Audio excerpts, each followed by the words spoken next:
Hello class, I hope you are doing well.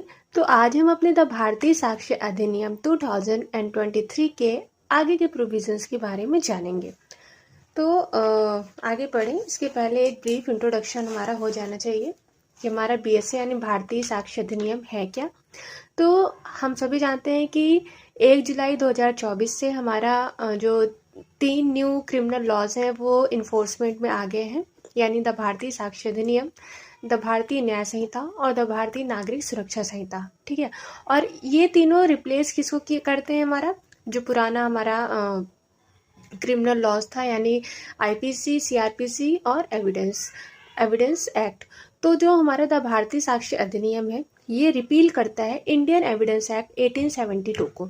तो इतना तो हम जान गए। ठीक है, अब इसके जो स्ट्रक्चर के बारे में हम थोड़ा सा देख लेते हैं। हमको पता है कि इन्फोर्समेंट डेट 1 जुलाई 2024 है और ये काफ़ी डिस्प्यूटेड भी रहा है, लेकिन एट द एंड ये हमारा इन्फोर्स हो गया है। तो हम जानते थे कि हमारे जो इंडियन एविडेंस एक्ट में पार्ट सिर्फ 3 पार्ट दिए गए थे, जो कि अब हमारे बीएससी में 4 पार्ट दिए हैं। चैप्टर 12 है, सेक्शन 170, यानी पहले 169 थे, अब 170 हो गए थे, एक एक्स्ट्रा हो गया है। ठीक है, और बाकी शेड्यूल इसमें एक जोड़ा गया है।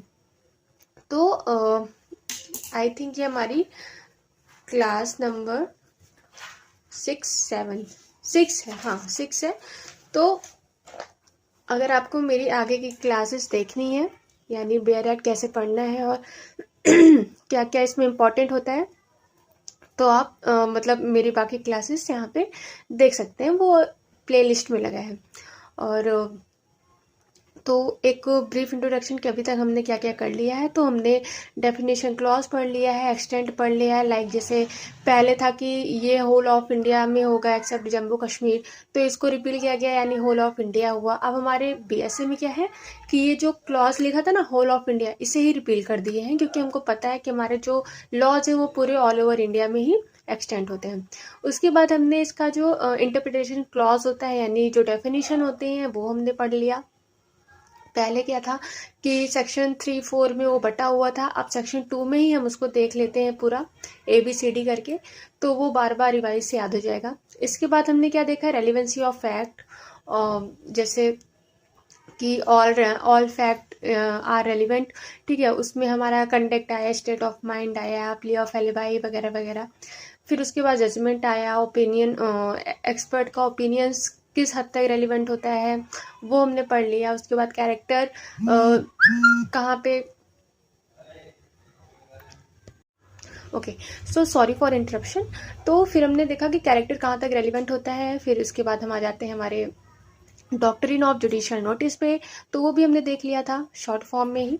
और उसके बाद हम आते हैं अपने एविडेंस पे, यानी एविडेंस हमारे जो होते हैं ओरल एविडेंस और डॉक्यूमेंट्री एविडेंस, यानी ओरल एविडेंस डायरेक्ट होते हैं, डॉक्यूमेंट्री।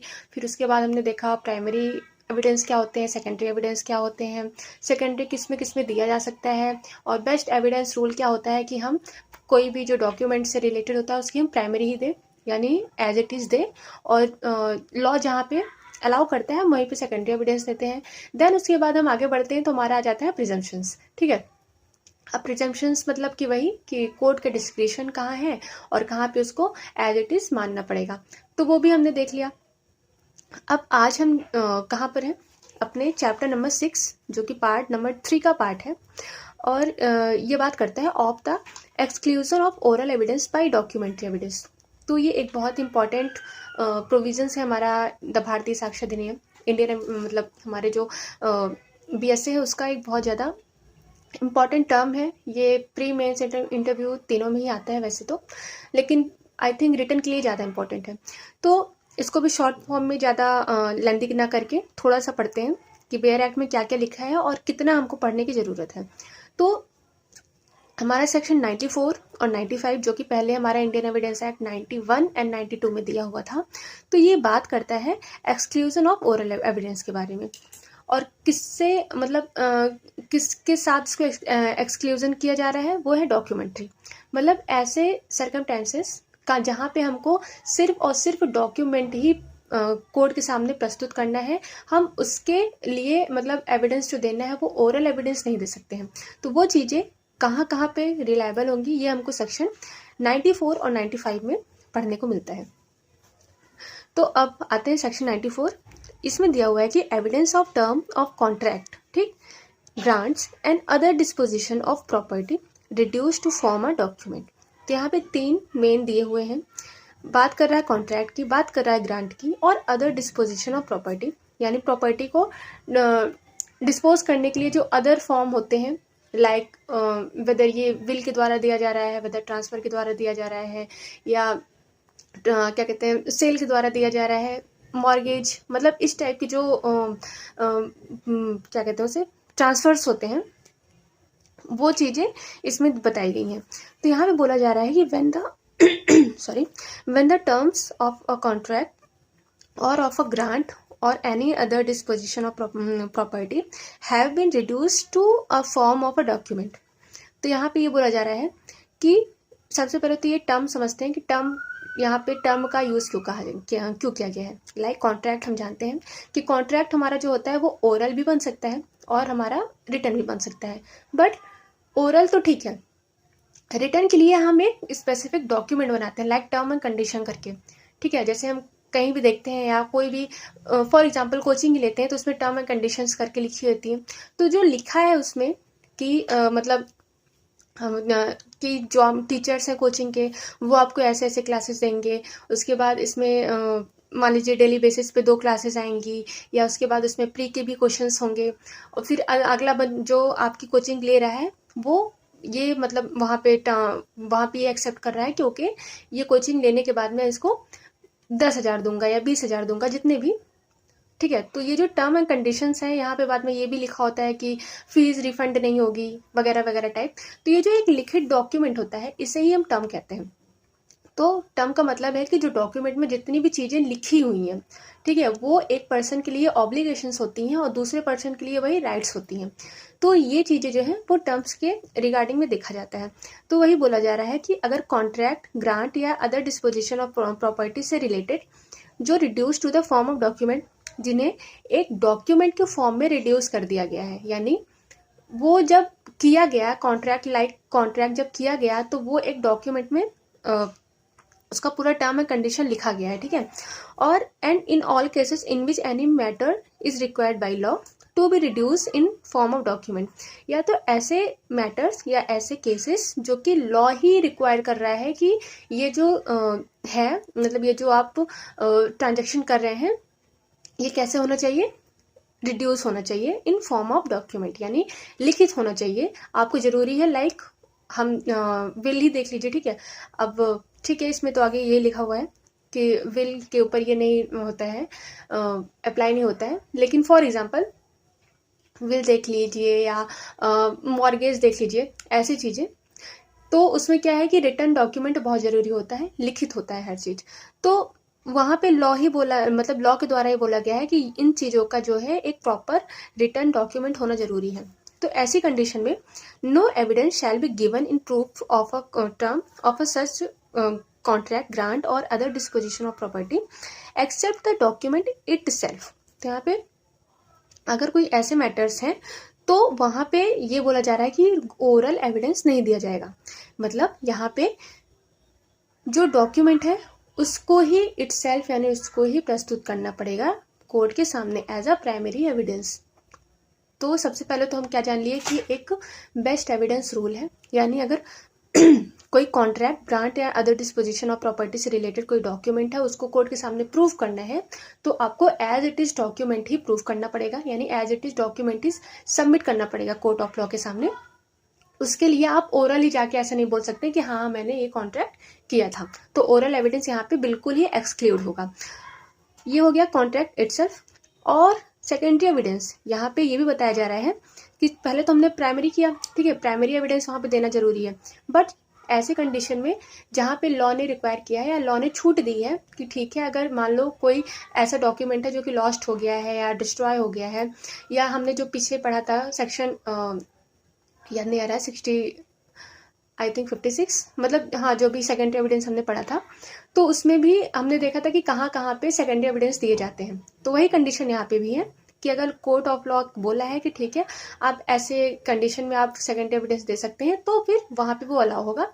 अदरवाइज ये इंश्योर करना पड़ेगा कि डॉक्यूमेंट्स इटसेल्फ ही प्रोड्यूस किया जाए before the court of law. ये हो गया हमारा सेक्शन 91। अब एक्सेप्शन 1, 2 यहाँ पे 2 एक्सेप्शंस दिए हुए हैं कि कहाँ कहाँ पे हम ओरल एविडेंस जो है वो एक्सेप्ट कर सकते हैं। मतलब डॉक्यूमेंट एविडेंस देना बहुत ही ज़्यादा ज़रूरी नहीं है। लाइक पब्लिक ऑफिसर, यहाँ पे अपॉइंटमेंट के बारे में बात की जा रही है कि पब्लिक ऑफिसर का जो अपॉइंटमेंट होता है उसके रिगार्डिंग आपको कोर्ट ऑफ लॉ में कोई भी डॉक्यूमेंट देने की ज़रूरत नहीं होती है, क्योंकि हमको पता है कि सरकारी काम लिखा पढ़े के साथ होता है। उसको प्रूफ करना मतलब सरकार को ही डिनाई करना होता है। तो ये एक्सेप्शन नंबर 1 में तो यही है सिंपल सा कि पब्लिक ऑफिसर का जो अपॉइंटमेंट होता है उससे रिलेटेड रिटर्न में देना प्रूफ मतलब प्रूफ करने की ज़रूरत नहीं है, वो आप ओरल भी दे सकते हैं कि I am a public officer. Exception 2 यहाँ पे विल से रिलेटेड है। यहाँ पे बोला जा रहा है कि wills admitted to probate in India may be prove by the probation. तो यहाँ पे प्रोबेट का मतलब होता है कि एक सर्टिफिकेट टाइप का होता है जो कि कोर्ट ऑफ लॉ के द्वारा दिया जाता है जब कोई भी केस विल से रिलेटेड उनके सामने आता है। तो वहाँ पे ये बोला जाता है कि ये विल मतलब ऑथेंटिक विल का जो ऑथेंटिकेशन है वो ऑन द प्रोबेट के ऊपर ही अप्लाई करता है कि हाँ ये विल सही है और इसके जो एयर्स हैं ये लोग हैं। तो ये चीज़ें प्रोबेशन में आती हैं, इसमें ज़्यादा डीपली जाने की जरूरत नहीं है। बस इतना जान लीजिए कि एक्सेप्शन 2 हमारा विल है और पहला है appointment of the public officer. फिर इसमें 3 एक्सप्लेनेशन भी दिए हुए हैं जो लिटिल बिट इम्पॉर्टेंट हो ही जाते हैं। तो एक्सप्लेनेशन 1 में क्या है कि this section applies equally contract grants blah blah blah to are contain in one document to case in which they are contain in more document. मतलब यहाँ पे जो सेक्शन की बात की जा रही है, यहाँ पे ये बोला जा रहा है कि अगर वो जो कॉन्ट्रैक्ट है फॉर एग्जांपल कॉन्ट्रैक्ट है और वो कई डॉक्यूमेंट में बटा हुआ है, तो वहाँ पे जो है वो जो सारे डॉक्यूमेंट है मतलब वो भी इस सेक्शन के अंदर आएंगे। ठीक है, मतलब सबके लिए प्राइमरी आपको एविडेंस देना पड़ेगा। Contain 1 to case in which they are contain in more document then 1। तो यहाँ पे सबके लिए आपको प्राइमरी एविडेंस देना पड़ेगा। अब एक्सप्लेनेशन 2 क्या बोलता है कि where there are more original than one original only need to be prove. अब यहाँ पे मान लो कि ऐसा नहीं था कि हर आपके डॉक्यूमेंट में एक ही चीज़ लिखी है। मान लो एक डॉक्यूमेंट के 6 पेज हैं, 6 पार्ट्स हैं और 6 पार्ट्स में अलग अलग चीज़ें लिखी हैं, तो जाहिर सी बात है कि 6 पार्ट जो है आपको एज इट इज़ प्रोड्यूस करना पड़ेगा। बट अदरवाइज एक्सप्लेनेशन 2 में ये बोला जा रहा है कि मोर देन ओरिजिनल्स, यानी एक ही डॉक्यूमेंट है, एक ही बात है, लेकिन वो मोर देन 1 डॉक्यूमेंट में लिखी हुई है। तो ऐसे कंडीशन में क्या होगा कि आपको कोई एक ओरिजिनल प्रूव करना पड़ेगा, ये नहीं कि सारे को ही प्रूव करें। टाइम भी बचाता है ना। तो और यहाँ पे एक्सप्लेनेशन 3 हमारा एडमिशन से रिलेटेड है कि यहाँ पे ये बोला जा रहा है कि सेक्शन 94 में जितना भी लिखा है उसको हटा दो, मतलब हटाओ मत, उसको साइड में रख के जो एडमिशन्स हैं अगर उनके लिए कोई ओरल एविडेंस दिया जा रहा है तो वो एक्सेप्टेबल है। लाइक कोई स्टेटमेंट है, हमने एडमिशन को पहले देख लिया है कि जो एडमिशन्स होते हैं वो हियर से एविडेंस का एक एक्सेप्शन होते हैं, क्योंकि एडमिशन जो होते हैं वो एक हियर से एविडेंस ही माना जाता है उनको, क्योंकि वो स्टेटमेंट होते हैं। तो ऐसी कंडीशन में अगर हम उनको भी डॉक्यूमेंट में देने लगे तो ये बहुत ज़्यादा ही मतलब इधर उधर हो जाएगा। तो यहाँ पे एडमिशन्स को यहाँ पे ये बोला गया है कि उसके लिए अगर ओरल एविडेंस दिया जा रहा है तो उसमें कोई प्रॉब्लम नहीं है। इसके इलस्ट्रेशंस ज़रूरी हैं, तो देख लीजिएगा, सारे ही ज़रूरी हैं। फिर सेक्शन ठीक है, फिर हम आते हैं अपने सेक्शन नंबर 95 में, जो बात करता है exclusion of evidence of oral agreement. तो यहाँ पे ओरल एग्रीमेंट या ओरल स्टेटमेंट की बात की जा रही है और सेक्शन 94 और 95 को हम एक साथ ही पढ़ते हैं, क्योंकि दोनों के जो कॉन्सेप्ट हैं वो एक दूसरे से जुड़े हुए हैं। तो अभी तक हमने क्या देख लिया 94 में कि जो कॉन्ट्रैक्ट, ग्रांट और डिस्पोजिशन ऑफ प्रॉपर्टी से रिलेटेड कोई टर्म्स है जो कि डॉक्यूमेंट में लिखे हुए हैं, पहले से ही रिटर्न है, तो एज इट इज आपको वही डॉक्यूमेंट जो है प्रस्तुत करना है कोर्ट ऑफ लॉ के सामने उस कॉन्ट्रैक्ट को प्रूव करने के लिए। सेक्शन 94 में हमने ये देख लिया कि वहाँ पर कोई भी ओरल एविडेंस नहीं दिया जा सकता है, जिसके एक्सेप्शंस भी हमने देख लिए।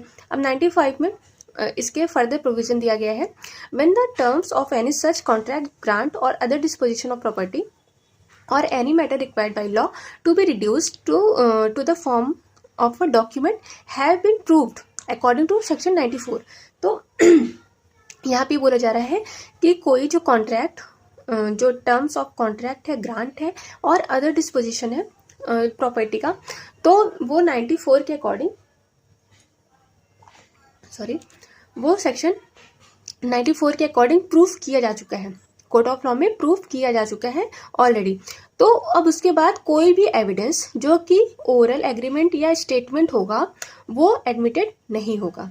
यहाँ पे मतलब है बोलने का, फॉर एग्जाम्पल इसको समझिए, और हाँ मतलब एडमिटेड नहीं होगा as between the parties for the purpose of contradicting, varying, adding and subtracting. मतलब वही चीज़ है, इसको कॉन्ट्राडिक्ट करने के लिए, वेरी करने के लिए, ऐड करने के लिए या उसमें से कुछ घटाने उठाने के लिए कोई भी ओरल एग्रीमेंट या स्टेटमेंट एविडेंस के रूप में नहीं एडमिट किया जाएगा। फॉर एग्जाम्पल मान लीजिए कोई कॉन्ट्रैक्ट किया गया जो कि पहले ही ऑलरेडी डॉक्यूमेंट में रिटर्न है और उसे कोर्ट ऑफ लॉ के सामने एज पर 94 प्रूफ किया जा चुका है। तो अब मान लो जो पार्टीज हैं उस कॉन्ट्रैक्ट की, वो बाद में उस डॉक्यूमेंट को प्रूव करने के बाद एक ओरल एग्रीमेंट एक दूसरे के साथ करती हैं कि ठीक है कॉन्ट्रैक्ट में हम 10% इंटरेस्ट और बढ़ाते हैं, ठीक है। और ये हो रहा है ओरल स्टेटमेंट दिया जा रहा है पार्टीज के द्वारा, या ओरल एग्रीमेंट किया जा रहा है पार्टीज के द्वारा कि हम अपने कॉन्ट्रैक्ट में 10% का इंटरेस्ट जो है बढ़ा देते हैं। तो ये जो है इसको प्रूव करने के लिए कोई भी एविडेंस कोर्ट ऑफ लॉ में एडमिट नहीं किया जाएगा, और ये है शैल यानी मैंडेटरी है, ठीक है। तो अब ये हो गया, ये तो हो गया हमारा जनरल रूल कि हमारा कोई contract, grant, other disposition of property से रिलेटेड कोई डॉक्यूमेंट है जिसको 94 के अंदर प्रूफ किया जा चुका है, तो कोई भी ओरल एग्रीमेंट या स्टेटमेंट किया जाएगा अगर उसके बाद, तो उससे रिलेटेड एविडेंस नहीं एडमिट किए जाएंगे कोर्ट में।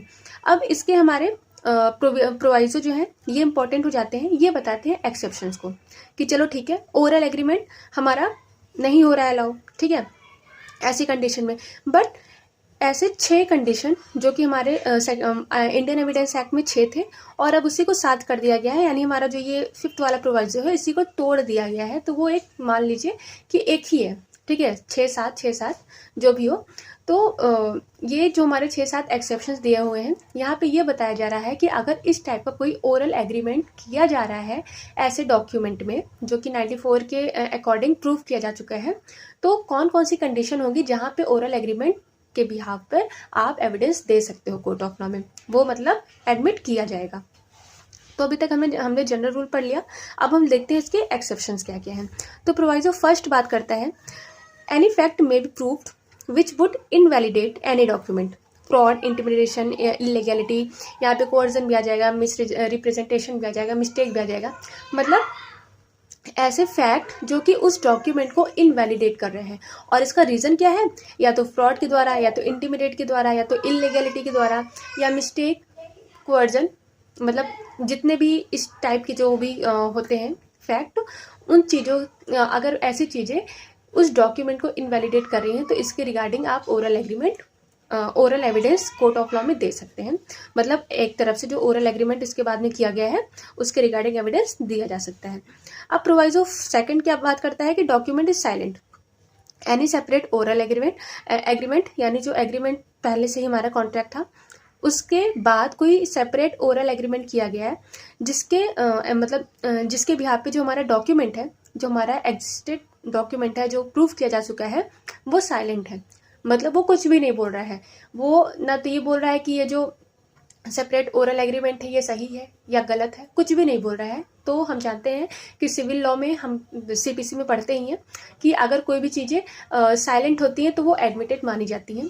यानी कोई भी अगर फैक्ट है जो कि साइलेंट है, कोई भी फैक्ट के ऊपर अगर पार्टी साइलेंट है तो उससे वो एडमिटेड यानी एडमिट कर लेता है कोर्ट। तो प्रोवाइजो सेकंड भी यही करता है कि डॉक्यूमेंट अगर साइलेंट है और वो इनकंसिस्टेंट नहीं है, मतलब डॉक्यूमेंट के अकॉर्डिंग ही चल रहा है, मतलब उसके अच्छे के लिए ही है, उसमें कॉन्ट्रैक्ट में ऐसा कुछ भी गलत उसमें नहीं है कि एकदम सही अलग हो जा रहा है, तो ऐसी कंडीशन में ओरल एविडेंस यहाँ पे लिया जा सकता है। अब प्रोवाइजो थर्ड बात करता है हमारा कंडीशन प्रेसिडेंट के बारे में। तो एनी सेपरेट ओरल एग्रीमेंट बनाया गया है जो कि कंडीशन यानी जो पहले के कंडीशंस हैं उसको अटैच किया गया है, तो यहाँ पे उसकी रिगार्डिंग भी ओरल एविडेंस लिया जा सकता है। फिर हम आते हैं अपने प्रोवाइजो नंबर 4 पे, जो बात कर रहा है कि subsequent oral agreement to resigned और मॉडिफाई, मतलब जो हमारा एग्जिस्टिंग कॉन्ट्रैक्ट के term, grant, disposition of property के टर्म दिए हुए हैं, उसमें कोई चीज़ मॉडिफाई की जा रही है, रिसाइन की जा रही है, यानी खत्म की जा रही है, और मतलब की जा रही है जो कि इनकंसिस्टेंट नहीं है नॉर्मली, तो वो चीज़ें भी ओरल एविडेंस उसके बिहाफ पर कोर्ट ऑफ लॉ में दिया जा सकता है। लेकिन यहाँ पे एक्सेप्शन क्या है? एक्सेप्शन ये हो गया है कि अगर मान लीजिए कॉन्ट्रैक्ट ग्रांट जो हमारे डॉक्यूमेंट है, लॉ ने ही रिक्वायर किया है कि ये भाई राइटिंग में ही होना चाहिए। अगर आप उसे मॉडिफाई कर रहे हैं, यानी कुछ जोड़ रहे हैं या उसे खत्म कर रहे हैं, अल्ट्रेशन कर रहे हैं, एनी काइंड ऑफ, अगर उसमें कुछ भी मतलब डिफ्रेंशिएशन किया जा रहा है, तो वो राइटिंग में ही होना चाहिए, ये हमारा लॉ बोलता है, लॉ बोला हुआ है, या फिर उसे रजिस्ट्रेशन करना जरूरी है। तो ऐसी कंडीशन में वो जो डॉक्यूमेंट होगा उसको आप राइटिंग में ही दें, मतलब राइटिंग में ही देना पड़ेगा, उसके रिगार्डिंग हमारा ओरल एविडेंस काम नहीं आएगा। फिर प्रोविजो 5 हमारी यूसेज और कस्टम्स की बात कर रहे हैं। कस्टम का मतलब हमारा जो एक कंटिन्यूएसी चली आ रही है पहले से ही, ठीक है, मतलब हमारे समाज में हमको पता है कि पहले ये करना है, फिर ये करना है, फिर वो करना है। तो ऐसी जो चीज़ें हैं जो कस्टम यानी पुरानी प्राचीन काल से ही चली आ रही हैं, तो उसके लिए भी हमको रिटर्न में देना जरूरी नहीं है, वो भी हम ओरल एविडेंस दे सकते हैं। फिर यहाँ पे है 6, देखिए हमारे इंडियन एविडेंस एक्ट में ये दोनों पहले एक ही था, अब यहाँ पे अलग कर दिया गया है। ये भी वही बात कर रहा है कि कोई भी इंसिडेंट जो कि हमारे जो कॉन्ट्रैक्ट के टर्म है उससे इनकंसिस्टेंट ना हो, उससे अलग ना हो, तो ऐसी भी चीज़ें भी हम ओरल एविडेंस दे सकते हैं। 7 बात कर रहा है हमारे यहाँ पे लैंग्वेज ऑफ द डॉक्यूमेंट के बारे में, मतलब जो डॉक्यूमेंट के लैंग्वेज होंगे उसके रिगार्डिंग यहाँ पे ओरल एविडेंस दिया जा सकता है। तो ये हो गया हमारा एक्सेप्शंस, यानी सेक्शन 95।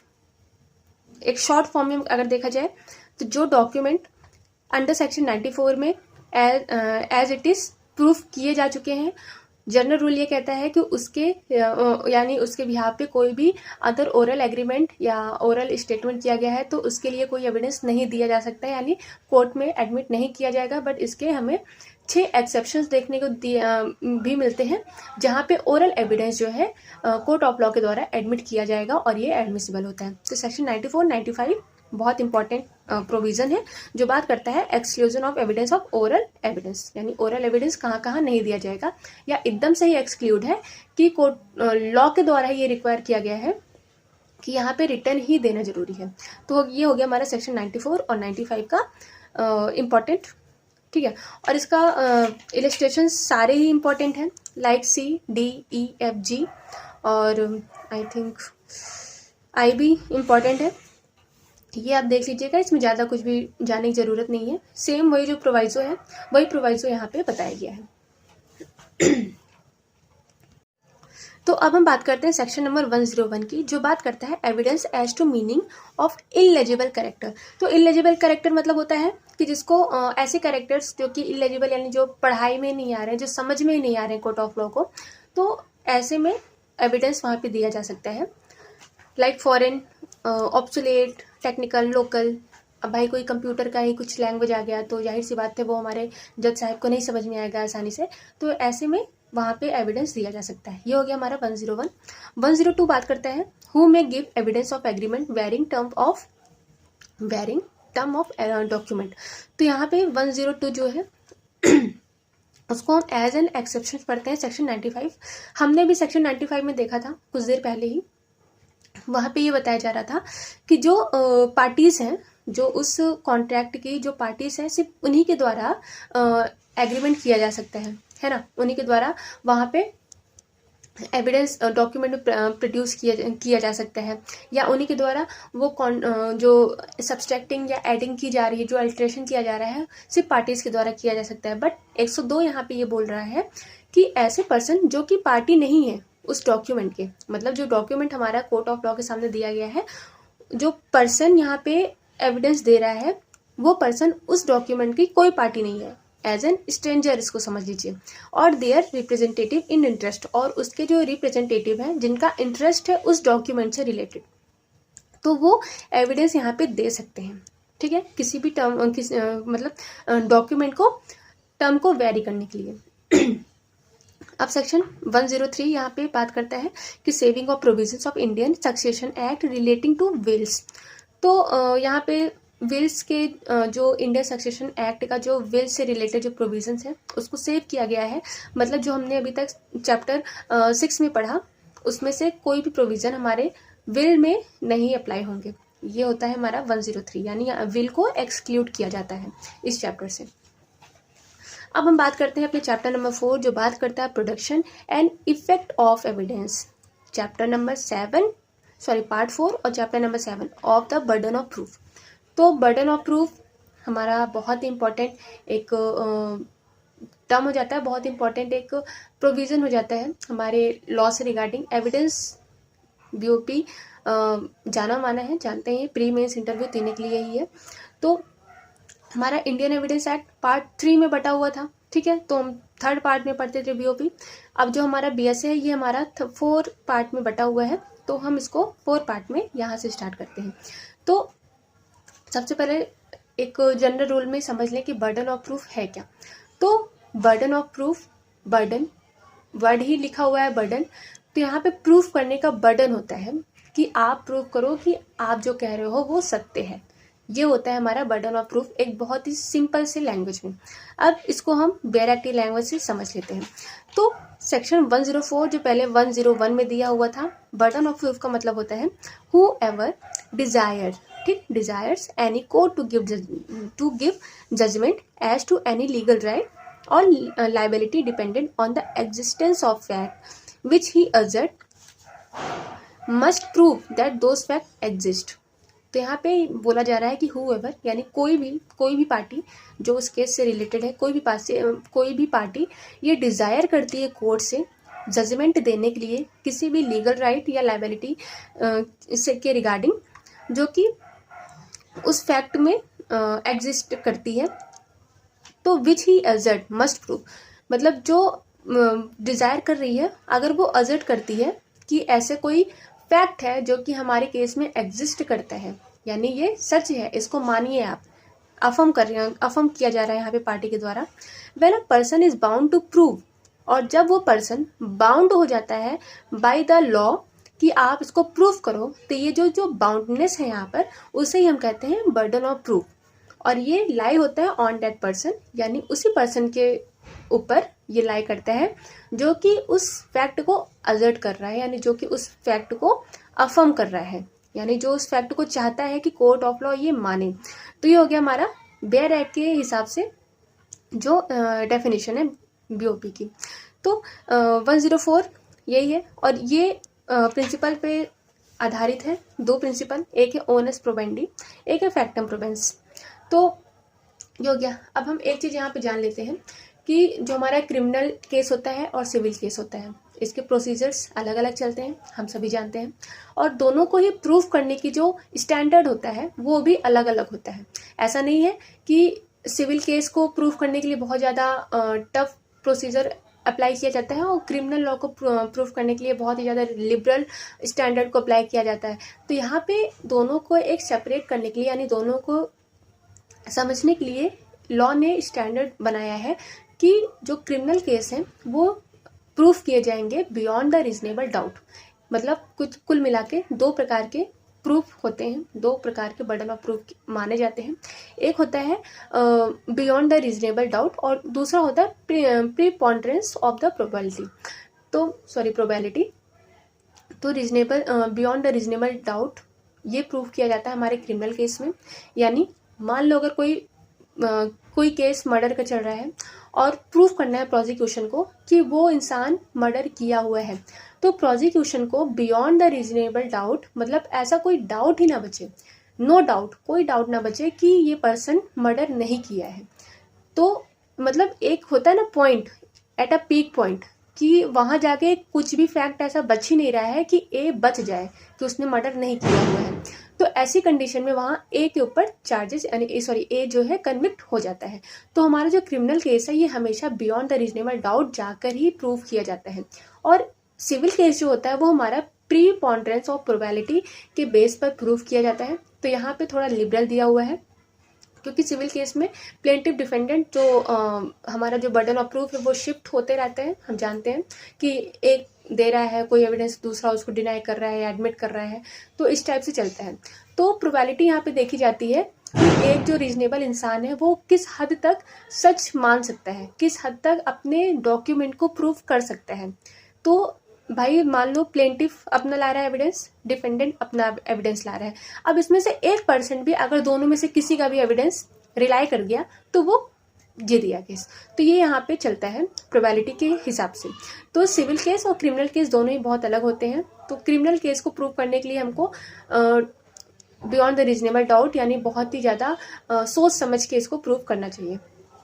तो ये हो गया हमारा burden of proof, criminal case, civil case.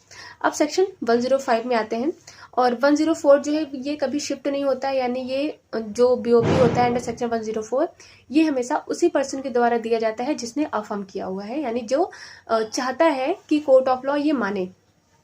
इसके रिगार्डिंग एक केस भी है मधुसूदन दास वर्सेस नरवारन भाई, जिसमें ये बोला गया था कि जो बीओपी है वो लाई करेगा party who affirm the fact rather than the party who denies it. मतलब जो पार्टी डिनाई कर रही है उसको तो मना ही कर रही है। अब आपका काम है, आप चाहते हो कोर्ट ऑफ लॉ माने तो आप उसको आके प्रूव करो। ये हो गया हमारा 104। अब 105 जो है वो बात करता है ऑन हुम बर्डन ऑफ प्रूफ लाइज। तो इसको हम मैगजिम से जानते हैं, इसको कहते हैं ओनर्स ऑफ प्रूफ। तो ये ऑलवेज शिफ्ट होती रहती है पार्टी टू पार्टी, ठीक है। एक ने अपना पासा फेंका तो दूसरे ने फिर एविडेंस देखा, तीसरे ने फेंका, भाई जहां आके एविडेंस रुक जाएगा वो जीत जाएगा। तो ये होता है हमारा 105 ओनर्स ऑफ प्रूफ, यानी ये टेम्परेरी नेचर का होता है और ये हमेशा शिफ्ट होता रहता है पार्टी टू पार्टी। तो 105 भी हमारा ओनर्स की बात करता है। ये हो गया शॉर्ट फॉर्म में। अब तो इसमें क्वेश्चन जान लीजिए, क्वेश्चन क्या पूछे जाते हैं यहाँ पे। तो क्वेश्चन यही पूछा जाता है कि जो हमारा 104 है ये शिफ्ट होता है कि नहीं। तो 104 never shift, 105 always shift party to party. अब आता है 106 बात करता है burden of proof as to particular fact. तो यहाँ पे किसी पर्टिकुलर फैक्ट है जो कि पर्सन को प्रूव करना है। तो इसमें बोला जा रहा है कि ये हमारे पहले 103 में दिया हुआ था, ये है the burden of proof as to any particular fact lies on the person who wishes the court to believe in it existence. यानी कोई पर्टिकुलर फैक्ट है जो कि कोई पर्सन प्रूफ करना चाहता है, तो जाहिर सी बात है वो जो बर्डन ऑफ प्रूफ है वो लाई किसके ऊपर करेगा, उसी पर्सन के ऊपर जो कि ये विश कर रहा है कि कोर्ट ऑफ लॉ बिलीव करे कि ये फैक्ट एग्जिस्ट है, यानी ये जो पर्टिकुलर फैक्ट है ये एग्जिस्टेंस में है, unless it is prove by any law. तो ये हो गया हमारा यहाँ पे 106 हम प्ली ऑफ एलिबाई के रूप में भी पढ़ते हैं। लाइक इसका जो इलस्ट्रेशन है ये यहाँ पे बात करता है प्ली ऑफ एलिबाई के बारे में।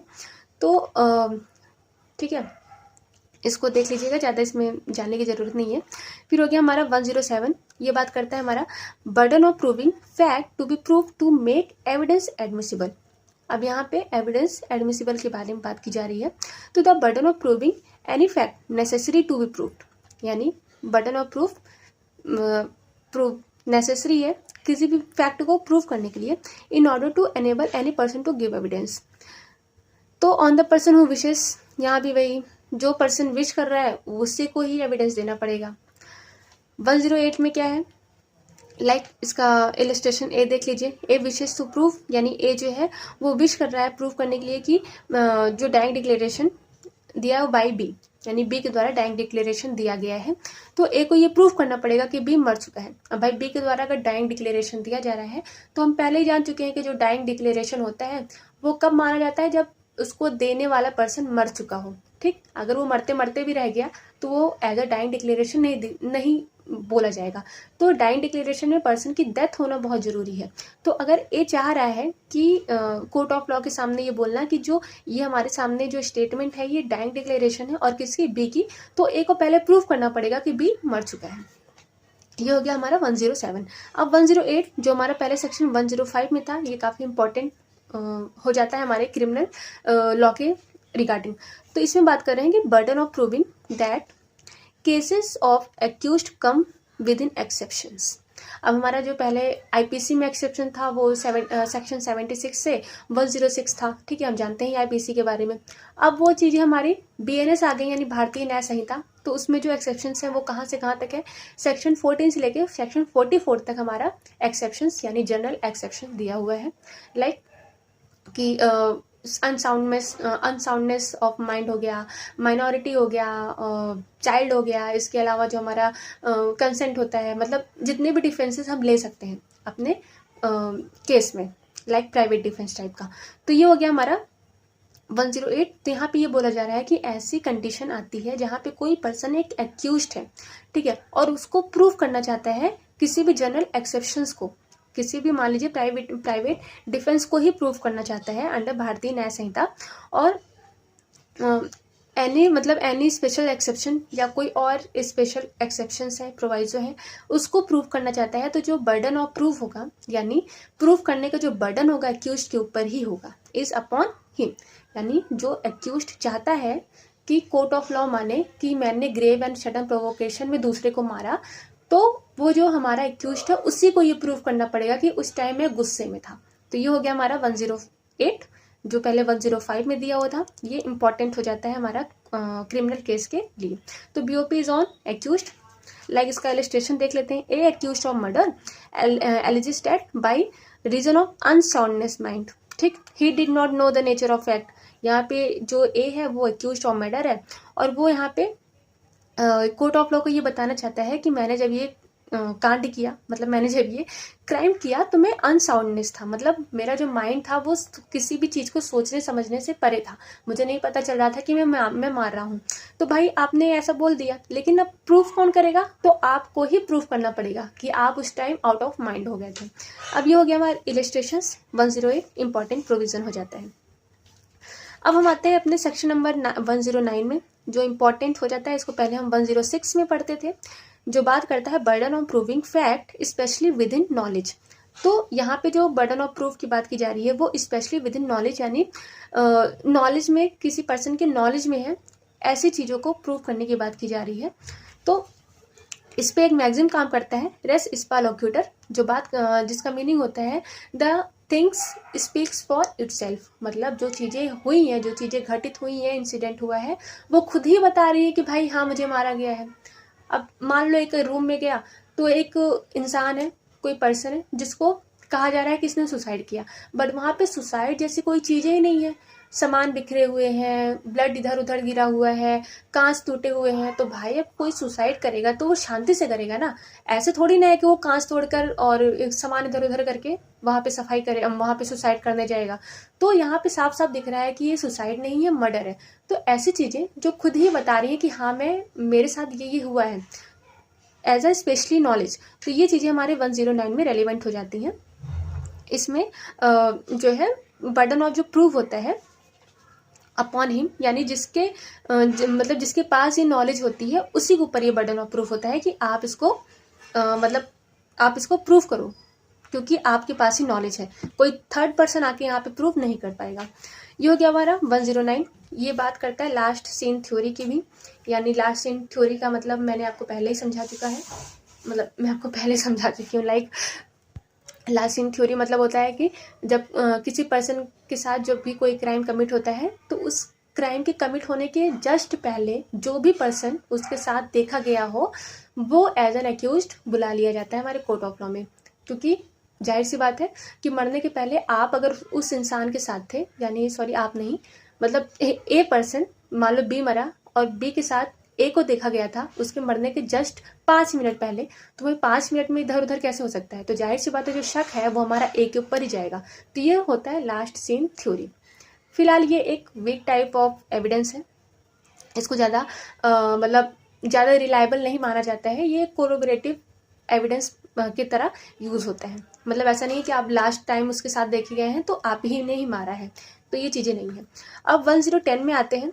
ये है burden of proving death of person known to have been alive with in 30 year. यहाँ पे 30 ईयर की एक बाउंडेशन दी हुई है कि अगर कोई पर्सन है जो कि 30 साल से मरा हुआ है, ठीक, अब भाई 30 साल से आप लापता हो, आपको आपके आसपास के लोग जानते हैं कि 30 साल से आप जिए ही नहीं हो, 30 साल से आप मर गए हो, तो अगर कोई अचानक से आता है और बोलता है नहीं वो पर्सन जिंदा है या मैं जिंदा हूँ, तो ये जो इसका जो बर्डन ऑफ प्रूफ होगा वो किसके ऊपर होगा? जो यहाँ पे अफर्म कर रहा है, जो ये बोल रहा है कि मैं जिंदा हूँ, मैं 30 साल से मरा नहीं था, मैं आज भी जिंदा हूँ। तो ये चीजें जो बर्डन ऑफ प्रूफ होगा ये आपके ही ऊपर होगा कि आप बताइए आप जिंदा है, इस टाइप का। तो ये हो गया हमारा 1010। अब 111 111 ये बात करता है हमारा burden of proving that person is alive who has not been heard of a 7 year. यहाँ पे अलाइव की बात की जा रही है और जिसे 7 सालों से सुना ही नहीं गया है, 7 सालों से ना उसे किसी ने देखा है ना सुना है, एज एन उसे डेथ मान लिया गया है। तो ऐसी कंडीशन में भी जो बर्डन ऑफ प्रूफ है वो किसके ऊपर शिफ्ट होगी? जो ये अफर्म कर रहा है। तो ये हो गया हमारा सेक्शन 111। यहाँ पे 7 साल का एक बैरियर दिया हुआ है। अब आते हैं हम सेक्शन नंबर 112 में, जो बात कर रहे हैं यहाँ पे रिलेशनशिप्स के बारे में। किसके किसके? पार्टनर, लैंडलॉर्ड और टेनेंट के बारे में, प्रिंसिपल और एजेंट के बारे में। फिलहाल ये हस्बैंड एंड वाइफ के भी पार्टनर्स मान सकते हैं यहाँ पे। तो यहाँ पे बोला जा रहा है कोई क्वेश्चन है वेदर पर्सन, यहाँ पे कोई क्वेश्चन अराइज हो रहा है कि जो पर्सन है वो पार्टनर है, लैंडलॉर्ड और टेनेंट है, प्रिंसिपल एंड एजेंट है एक दूसरे के। तो जो बर्डन ऑफ प्रूविंग है, जो बर्डन ऑफ प्रूविंग है वो किसके ऊपर लाई करेगा? The person who affirm it, जो ये कोर्ट ऑफ लॉ को बिलीव कराना चाहता है कि मैं इस पर्सन का पार्टनर हूँ या पार्टनर था केस डिस्प्यूट के पहले। तो ये किसके ऊपर अफर्म करेगा? जो बोल रहा है कि मैं इसका पार्टनर था। तो ये हो गया हमारा 112। अब 113 में दिया हुआ है ओनरशिप के बिहाफ पे बर्डन ऑफ प्रूफ। तो यहाँ पे मान लीजिए कोई क्वेश्चन अराइज होता है एंड मतलब any person is owner of anything of which he is shown to be possession, the burden of proving that he is not। मतलब कोई मान लीजिए लैंड से प्रॉपर्टी से रिलेटेड यहाँ पे बात अगर कर ले तो कोई पर्सन है जो कि उस प्रॉपर्टी का ओनर कहा जा रहा है और दूसरा पर्सन आके कह रहा है कि नहीं ये ओनर नहीं है, मैं हूँ। तो यहाँ पे जो बर्डन ऑफ प्रूफ होगा कि वो पर्सन ओनर नहीं है वो किसके ऊपर होगा? जो ये अफर्म कर रहा है कि ये ओनर नहीं है। ठीक है, मतलब अगर आप बोल रहे हो कि अगला पर्सन इस प्रॉपर्टी का ओनर नहीं है तो आपको ही ये प्रूफ करना पड़ेगा कि बताओ कि वो ये इस प्रॉपर्टी का ओनर नहीं है और मैं हूँ। अब लाओ डॉक्यूमेंट जहाँ से भी लाना हो। ठीक है, अब ये हो गया हमारा 113। अब 114 हमारा बात कर रहा है transaction where one party is in relation of active confidence. तो यहाँ पे एक्टिव कॉन्फिडेंस का मतलब समझते हैं कि एक्टिव कॉन्फिडेंस का मतलब होता है कि रिलेशनशिप बिटवीन द पार्टीज जिसमें एक पार्टी बाउंड होती है दूसरी पार्टी का इंटरेस्ट बचाने के लिए, यानी उसके इंटरेस्ट को सेव करने के लिए जो है एक पार्टी बाउंड होती है यहाँ पे। तो इसे ही हम एक्टिव कॉन्फिडेंस कहते हैं। तो इसमें जो बर्डन ऑफ प्रूफ होता है the party who is position of active confidence. अब कोई क्वेश्चन यहाँ पे अराइज हो रहा है ट्रांजेक्शन से रिलेटेड, तो यहाँ पे जो बर्डन ऑफ प्रूफ होगा वो किसके ऊपर होगा? जो यहाँ पे एक्टिव कॉन्फिडेंस के पोजीशन पर है। अब एक्टिव कॉन्फिडेंस का मतलब यहाँ पे फादर एंड सन हो गया, डॉक्टर एंड क्लाइंट हो गया, एडवोकेट एंड क्लाइंट हो गया। लाइक इसका इलस्ट्रेशन से हम देख लेते हैं कि a good faith of a sale by a client to an advocate is in question in suit. ठीक है, अब यहाँ पे क्लाइंट के द्वारा एक सूट लाया जा रहा है जिसमें ये बोला जा रहा है कि जो क्लाइंट है उसने सेल किया एडवोकेट को गुड फेथ में। तो जो burden of proof good faith से रिलेटेड जो बर्डन ऑफ प्रूफ है वो किसके ऊपर होगा? एडवोकेट के ऊपर होगा कि एडवोकेट ये प्रूफ करे कि उसने जो भी सेल किया, जो भी लेन देन की, वो एक गुड फेथ के बिहाफ पे था, एक बोनाफाइड था इंटेंशन, उसका गलत इंटेंशन नहीं था वहाँ पे। तो ये हो गया हमारा 114। अब 115 हम यहाँ पे सर्टेन ऑफेंसेस के बारे में बात करते हैं। तो 115 के सबसेक्शन 2 में जो भी दिया हुआ है लाइक बीएनएस का 146, 147, 48, 49, 150 बीएनएस, ये जो हमारा 121 से लेके जितने भी सीरीज स्टार्ट होते थे आईपीसी में, कहने का मतलब है ऑफेंस अगेंस्ट स्टेट। अगर स्टेट के अगेंस्ट कोई ऑफेंस किया जा रहा है लाइक वेजिंग वॉर हो गया, कलेक्टिंग आर्म हो गया, कॉन्स्पिरेसी हो गया, भड़काना हो गया, इस टाइप के जो भी ऑफेंसेस हैं ये हम इससे रिलेटेड कोई पर्सन एक्यूज्ड है, ठीक है, एक्यूज्ड पर्सन है, तो कोर्ट ऑफ लॉ ये प्रिज्यूम करके चलेगी कि जो पर्सन है उसने ये ऑफेंस किया है, यहाँ पे शैल प्रिज्यूम की बात की जा रही है, क्योंकि ये स्टेट्स के अगेंस्ट हो रहा है। यहाँ पे जो भी ऑफेंस हो रहा है वो स्टेट के अगेंस्ट हो रहा है, तो जाहिर सी बात है हल्के में तो नहीं ले सकते हैं। तो यहाँ पे कोर्ट ऑफ लॉ पहले से ही प्रिज्यूम करके चलेगी कि इस टाइप के जो ऑफेंसेस है इस पर्सन ने किया हुआ है। अब यहाँ पे कब कब मानेगी कोर्ट ऑफ लॉ कि ये पर्सन यहाँ पे कमिटेड है, मतलब ये पर्सन यहाँ पे एक्यूज्ड है? कब? जब any area declare to be a disturb area, कोई भी ऐसा एरिया है जो कि डिस्टर्ब एरिया, हम जानते हैं डिस्टर्ब एरिया किसे कहते हैं, जहाँ पे बहुत सारी नेशनल सिक्योरिटी को ब्रीच करने का जो हार्म होता है वो बहुत हाई लेवल पे होता है, या मारपीट हो गया, दंगा फसाद हो गया, स्ट्राइक वगैरह हो गया। तो ऐसी कंडीशन में लाइक सीआरपीसी का हम 144 धारा ही देखते थे, आचार संहिता लग जाता है वहाँ पे, या अनलॉफुल असेंबली हो गया। तो ऐसे एरिया को बचाने के लिए वहाँ पे उसको डिस्टर्ब एरिया घोषित करके उसे आर्म फोर्स के अंडर में दे दिया जाता है कुछ टाइम के लिए, टेम्परेरी टाइम के लिए, जब तक कि वहाँ के हालात ठीक नहीं हो जाते। तो अब ऐसा कोई एरिया है जो कि डिस्टर्ब एरिया है, या ऐसा कोई एरिया है जो कि 1 महीने से वहाँ पे डिस्टर्बेंस चल रही है, वहाँ की जो पब्लिक पीस है वो डिस्टर्ब हो रही है 1 महीने से। तो अब ऐसी कंडीशन में यहाँ पे ये देखा जा रहा है कि जो पर्सन है, यानी जो एक्यूज्ड पर्सन है, वो एट अ प्लेस, उसी प्लेस पे, एट अ टाइम, उसी टाइम, व्हेन फायर आर्म्स और एक्सप्लोजिव वर यूज्ड एट, मतलब जब यहाँ वहाँ पे फायर आर्म एक्सप्लोजिव यूज्ड किया जा रहा है टू अटैक और रेजिस्ट, किसको रोकने के लिए, किसके ऊपर अटैक करने के लिए, और किसको रोकने के लिए? The member of any arm forces. मान लीजिए कोई भी डिस्टर्ब एरिया है जहाँ पे आर्म फोर्सेस रोकने की कोशिश कर रही है, और वो जो पर्सन है जिसे एक्यूज्ड माना गया है वो वहाँ पे फायर आर्म्स यानी वेपन लेके, या कुछ अश्रु गैस हो गया या लाठी डंडा हो गया, वहाँ लेके आर्मी को रोकने की कोशिश कर रहे हैं या उस पर अटैक करने की कोशिश कर रहे हैं, तो उनके ऊपर ये चार्जेस लग सकते हैं। उनको एज एन एक्यूज्ड यहाँ पर घोषित नहीं, एन एक्यूज्ड वहाँ पे अरेस्ट किया जा सकता है। और कोर्ट ऑफ लॉ यहाँ पे प्रिज्यूम करके चलेगी, शैल प्रिज्यूम यहाँ पे चलेगी कि ये जो पर्सन है इन्होंने ये कांड यानी इन्होंने ये क्राइम किया है, unless the contrary is shown. इसका मतलब है कि ये रिबटेबल है। अब आप प्रूफ करिए कि मैंने ये नहीं किया है, या मैं उस असेंबली में नहीं सम्मिलित था। ओके, तो आज की क्लास फिर हम आज अपना कवर अप करते हैं सेक्शन 115। कल हम स्टार्ट करेंगे 116 से, जो बात करता है डॉक्ट्रिन ऑफ लेजिटिमेसी के बारे में। जैसा कि हम जानते हैं वो बर्थ ड्यूरेशन 280, ठीक है, तो वो कल हम स्टार्ट करेंगे। तो आज सेक्शन हमने 94 से लेके 115 तक कवर किया, और ये काफ़ी आई थिंक काफ़ी बड़ा प्रीमाइसेस है, ठीक है, लेकिन बहुत शॉर्ट में किया, और बेयर एक्ट के हिसाब से। तो आपको ये भी पता चल जाएगा कि हमारे बेयर एक्ट को कैसे पढ़ना है, और कैसे कैसे क्वेश्चंस आते हैं हमारे प्री में। मेंस के लिए फिलहाल हमको काफ़ी डीपली पढ़ना पड़ेगा। तो ये प्री के पर्पज से बहुत ही इफेक्टिव, आई थिंक बहुत ही इफेक्टिव क्लास होने वाली है। तो if you guys like this videos, तो please do like, share, subscribe, it's for judiciary channel, और थैंक यू फॉर सपोर्टिंग। और लाइक कर दिया करो, क्योंकि देख रहे हो गला खराब हो रहा है, पढ़ाते पढ़ाते ज़्यादा ही पढ़ा लिया, आई मीन ज़्यादा ही बोल लिया। तो मतलब शेयर करिए, सब्सक्राइब करिए, और इससे मोटिवेशन मिलता है और भी क्लासेस बनाने के लिए, अदरवाइज मन नहीं करता ना, तो इसलिए अदरवाइज आप आई होप कि योर प्रिपरेशन गोइंग वेल, और be prepare for your judiciary examination, और we know that we are survivor, क्योंकि I am also an aspirant. और सो थैंक यू, लगे रहो, भगवान सुनेंगे सबके। Thank you.